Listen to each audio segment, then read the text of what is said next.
بسم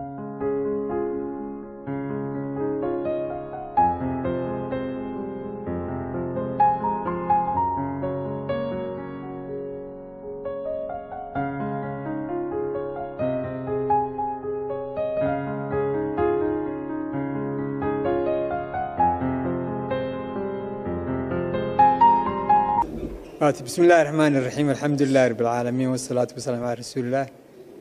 ساك halkan waxa booqashay noogu yimi ziyaaro wafti ka socda safaarada Maraykanka oo hogaaminayo Safiirka Maraykanka u jooga Somaliya Nairobi uu yahay saldhigiisu Stephen Schwartz iyo madaxa hay'adda USAID.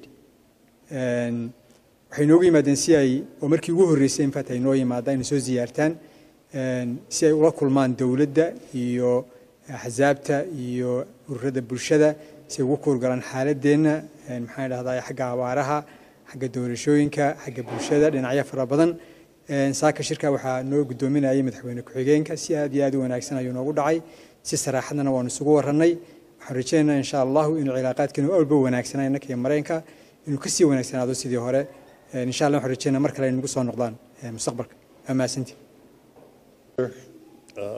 We just finished very productive and friendly talks led by the Vice President with the cabinet that you see here, talking about really Somaliland's great achievements over the last quarter century, the U.S. relationship with Somaliland and a lot of the work that we're already doing here and how we might do more. We talked about the impact of the drought on the people of Somaliland, the presidential elections coming up in November and government support for that.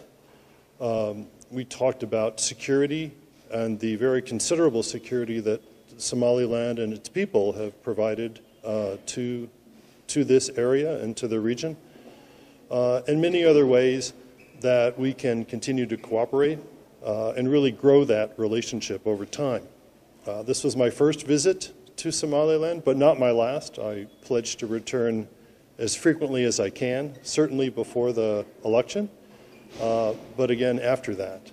Many other members of the U.S. mission do come up, have come up, and will come up in the future. There's a lot of good work to be done here with the people of Somaliland and the government of Somaliland, and we really look forward to developing that relationship. Thank you.